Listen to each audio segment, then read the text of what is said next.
ഞാൻ പറയാൻ പോകുന്നത് കേൾക്കാൻ സ്വപ്പം വിഷമമുള്ള കാര്യമാ. എന്നാലും എനിക്ക് പറയാതിരിക്കാൻ പറ്റത്തില്ലല്ലോ. ഫ്ലാറ്റിൽ പുതിയതായിട്ട് താമസത്തിന് വന്ന ചെക്കനുണ്ടല്ലോ, ബട്ട്ലർ, അവനാളത്ര ശരിയല്ല. എടോ, അതൊക്കെ തന്റെ കോംപ്ലക്സാ. തനിക്ക് തന്റെ ഭാര്യയുടെ കൂടെ കഴിയാനുള്ള ഭാഗ്യമില്ല. അതുകൊണ്ടാ ഇങ്ങനെയൊക്കെ തോന്നണത്. മഞ്ഞപ്പിത്തം പിടിച്ചവരൊക്കെ മഞ്ഞയായിട്ടല്ലേ തോന്നൂ. ഞാൻ എന്റെ 2 കണ്ണുകൊണ്ട് കണ്ടതല്ലയോ. നിങ്ങൾ 4 കണ്ണുകൊണ്ട് കണ്ടാലും എനിക്ക് എന്റെ ഭാര്യ വിശ്വാസ. എന്നാലും നമ്മുടെ ഫ്ലാറ്റിൽ വന്നൊരു ചെറുപ്പക്കാരൻ ഇങ്ങനെ എങ്ങനെയെന്ന്? എടോ, അയാളുടെ 5 സ്റ്റാർ ഹോട്ടൽ കുക്കല്ലേ. അയാളുടെ അടുത്തുനിന്ന് വല്ലതും പഠിക്കാൻ വേണ്ടി അവള് പോയി കാണും. മാത്രമല്ല, എന്റെ മക്കള് വെക്കേഷനിൽ വരുമ്പോ നല്ല നല്ല സാധനങ്ങൾ ഉണ്ടായി കൊടുക്കാമല്ലോ. കഷ്ടം. സ്വന്തം ഭാര്യ ഒരു അന്യപുരുഷന്റെ അടുക്കളയിൽ സംശയകരമായ രീതിയിൽ കണ്ടെന്ന് പറഞ്ഞിട്ട് ലേശം പോലും ഇങ്ങനെയുള്ളവരോടൊത്ത് എങ്ങനെ താമസിക്കും? ആ ഓവർസിയറെ വിളിച്ചൊന്ന് പറയാം. എടോ, എന്റെ മൂത്ത 2 കുട്ടികളെ ഹോസ്റ്റലാക്കിയപ്പോഴും താൻ ഇതുപോലെ എന്തൊരു പരിദോഷം പറഞ്ഞില്ലേ? ഇനിയിപ്പോ എന്റെ ഭാര്യ ഇത്ര പാചകം പഠിച്ചോട്ടെ, തനിക്കെന്ത് വാങ്ങാത്തില്ല. പെങ്ങളെ ഫോണോടെ മഞ്ജു, കാപ്പിയുടെ ആ സൂപ്പോ? എങ്ങനെയുണ്ട്? സൂപ്പർ. ഇതുണ്ടാക്കിയ കൈക്ക് ഞാനൊരു വള വാങ്ങിച്ചു തരും. വള വേണ്ട, വാച്ച് മതി. അതെന്താ? ഗോപാലകൃഷ്ണൻ വളയിടൂല. ഈ സൂപ്പ് ഗോപാലകൃഷ്ണൻ ഉണ്ടാക്കിയതാ. അതെന്താ അവൻ നിനക്ക് മാത്രം സൂപ്പ് ഉണ്ടാക്കി ഇവിടെ കൊണ്ടുവന്നത്? ഇവിടെ കൊണ്ട് തന്നതല്ല, ഞാൻ അവിടെയായിരുന്നു. അവിടെയോ? ഞാൻ മാത്രല്ല, ഈ ഫ്ലാറ്റിലെ മറ്റു പെണ്ണുങ്ങളും ഗോപാലകൃഷ്ണന്റെ അടുത്തായിരുന്നു. ഗോപാലകൃഷ്ണന്റെ അടുത്തിരുന്ന സമയം പോണത് അറിയില്ല. എന്ത് തമാശക്കാരനാണെന്നോ. ഇന്ന് സൂപ്പ് ഉണ്ടാക്കാൻ പഠിച്ചു, നാളെ 5 സ്റ്റാർ ഉണ്ണിയപ്പം ഉണ്ടാക്കാൻ പഠിക്കുമല്ലോ.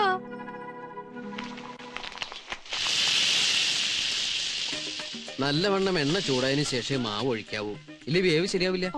നമ്മൾ സാധാരണ വീട്ടിലുണ്ടാക്കുന്ന ഉണ്ണിയപ്പത്തിനും ഈ 5 സ്റ്റാർ ഉണ്ണിയപ്പത്തിനും എന്താ വ്യത്യാസം Gopalakrishna? That's very simple. Bill കാണുമ്പോ നക്ഷത്രം ഉണ്ടെന്നത് 5 സ്റ്റാർ ഉണ്ണിയപ്പം. അയ്യോ അയ്യോ, ഇവിടെ വന്നിട്ട് സമയം പോയതറിഞ്ഞില്ല. ചേട്ടൻ ഇപ്പൊ വരും. ഞാനാണെങ്കിൽ ഊണ് തയ്യാറാക്കിയിട്ടില്ല. ഉച്ചയ്ക്ക് ഹോട്ടലിൽ നിന്ന് കഴിക്കാൻ പറയണം. ഗോപാലകൃഷ്ണ ഒന്ന് ഫോൺ ചെയ്ത് പറഞ്ഞോട്ടെ പ്ലീസ്. ഷോ, എന്തിനാ ഇങ്ങനെ ടെൻഷൻ ആവുന്നേ? ഞാൻ തന്നെ വിളിച്ച് പറഞ്ഞോളാലോ. നമ്പർ എത്രയാ? 2222. നോ 2222. രണ്ടും ഒന്ന് തന്നെയല്ലേ? ഈ ഉണ്ണിയപ്പം ഉണ്ടാക്കി കഴിഞ്ഞതിന് ശേഷം വേണം നമുക്ക് ജപ്പാനിയ കുഹു കുഹു ഉണ്ടാക്കാൻ പഠിക്കാൻ. കുഹു കുഹു? ആ, ഇംഗ്ലീഷിൽ സ്റ്റീം കേക്ക്, മലയാളത്തിൽ പുട്ട്. ഈ ആവി കൊണ്ട് ഉണ്ടാക്കുന്നതല്ലേ, അതുകൊണ്ട് ജപ്പാനിൽ കുഹു കുഹു കുഹു കുഹു എന്നാ പറയാറ്. 5 സ്റ്റാർ ഹോട്ടലിലേക്ക് ജപ്പാൻകാർ വന്ന് ഒരു കുറ്റി കുഹു കുഹു എന്ന് ഓർഡർ ചെയ്യും. ഉണ്ണിയപ്പം ഉണ്ടാക്കി പഠിച്ചോളൂ. Excuse me sister.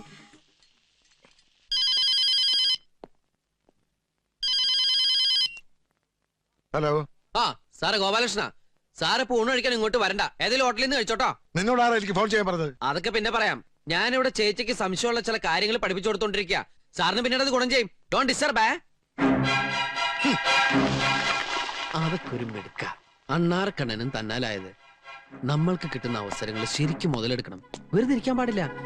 അയ്യോ, ചേച്ചി എന്തേ കാണിക്കണേ? സാറിന്റെ അടുത്ത് ഞാനിപ്പോ ഫോൺ ചെയ്ത് പറഞ്ഞല്ലോ ഇപ്പൊ ഇങ്ങോട്ട് വരണ്ടാന്ന്. ഗോപാലകൃഷ്ണൻ ഉണ്ടാക്കി ഉണ്ണിയപ്പോ. അമ്മയുടെ അല്ല, ഞാൻ ഉണ്ടാക്കിയതാ. ഞാൻ അന്ന് പറഞ്ഞപ്പോ നിനക്ക് വിശ്വാസമായില്ല. ഇന്നിപ്പോ ഉണ്ണിയപ്പം വരെ എത്തി. നാളെ എവിടം വരെ എത്തുമെന്ന് ആർക്കറിയാം?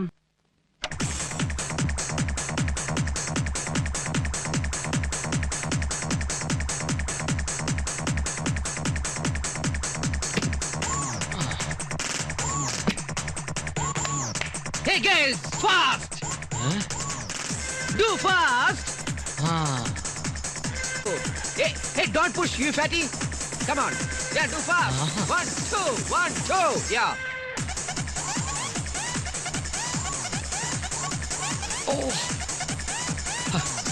ആ ഗോപാലകൃഷ്ണ പിണക്കേണ്ടിയിരുന്നില്ല. സാരമില്ല, എങ്ങനെങ്കിലും കൂട്ടുപിടിക്കാം. Come on! Yeah. Let me the hand!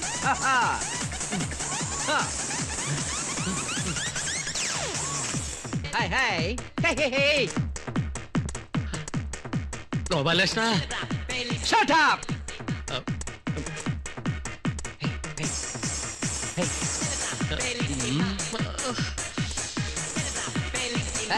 Hey!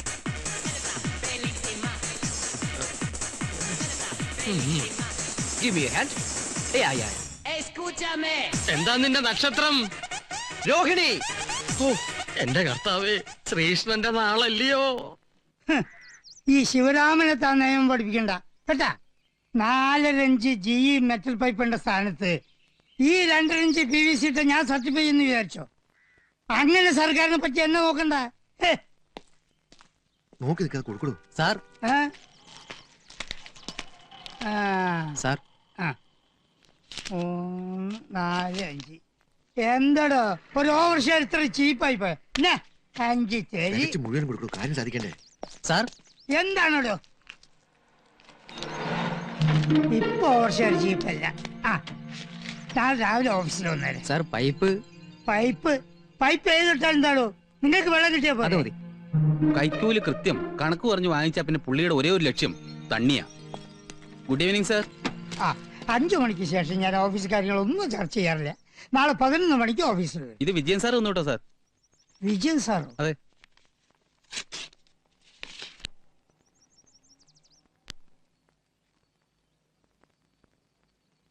അല്ല, ഇതിലിപ്പോ ഞാൻ എന്താ ചെയ്യേണ്ടത്? നമുക്ക് എവിടെയെങ്കിലും ഇരുന്ന് സംസാരിക്കാം സാർ. വണ്ടി കൊണ്ടുവന്നുണ്ട് സാർ. അതെയാ, ഒരു ഡ്രൈവറെ എനിക്ക് അത്യാവശ്യം ജോലിയുണ്ട്, നീ പോയിക്കോ. ഇരുന്ന് സംസാരിക്കാൻ പറ്റിയ സ്ഥലം ഇത് തന്നെയാ.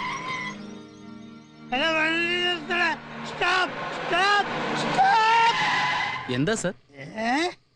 എടാ, എന്നെ എങ്ങോട്ടാണോ തട്ടിക്കൊണ്ട് പോണത്? എനിക്കിപ്പൊ എന്റെ വീട്ടിൽ പോണം.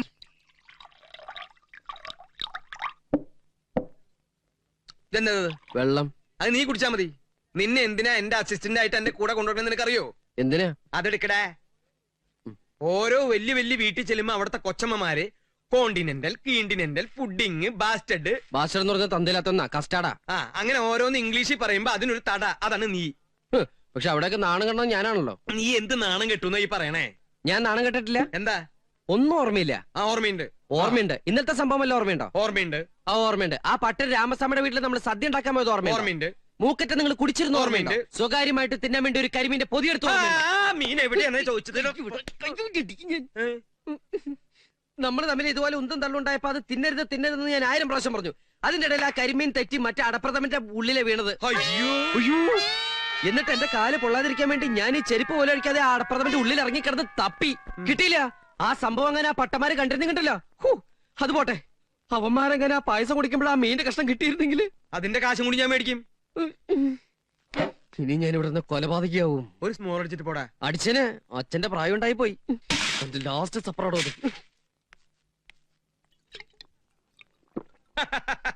അങ്ങനെ ഓരോരോ പ്രശ്നങ്ങൾ തീർത്തുകൊണ്ടിരിക്കുമ്പോഴാ ഒരു ദിവസം നാട്ടുകാർ എനിക്കൊരു സ്വീകരണം തന്നത്. അമ്മയും പെങ്ങളൊക്കെ. ഇന്നലെ രാത്രി ഇയാൾ ഞങ്ങളുടെ ബെഡ്റൂമിൽ ഒളിഞ്ഞു നോക്കി. അതേനെ. വെറുതെ നിങ്ങൾ കാര്യം അറിയാതെ വെറുതെ നുണ പറയരുത് കേട്ടോ. ഞങ്ങക്ക് നുണ പറഞ്ഞിട്ട് എന്താ കാര്യം? നിങ്ങൾ ഉദ്ദേശിക്കുന്ന ആളല്ല, നിങ്ങൾക്ക് ആള് തെറ്റിയതാ. അത് തനിക്ക് എങ്ങനെ അറിയാം? എന്റെ ബന്ധു അയാള്. അപ്പൊ താനും ഇയാളെ പോലെ അല്ലെന്ന് ആര് കണ്ടു? അയ്യേ, ഞാൻ അങ്ങനത്തെ ടൈപ്പ് ഒന്നുമല്ല. കഴിഞ്ഞത് കഴിഞ്ഞു.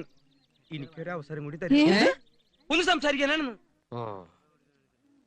ഞാൻ സെക്കൻഡ് ഷോ സിനിമ കഴിഞ്ഞ് വീട്ടിൽ പോണ വഴിക്ക് എനിക്ക് വെള്ളം താഴ്ച്ചു.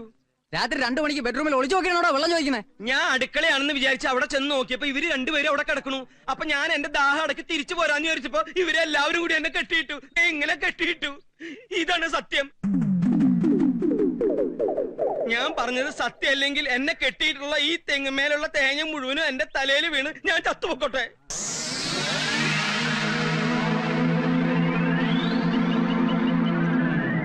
ഞാൻ എന്ത് ചെയ്യാനാ? വളട്ടാലല്ലേ തേങ്ങ ഉണ്ടാവൂ. യൂറിയ.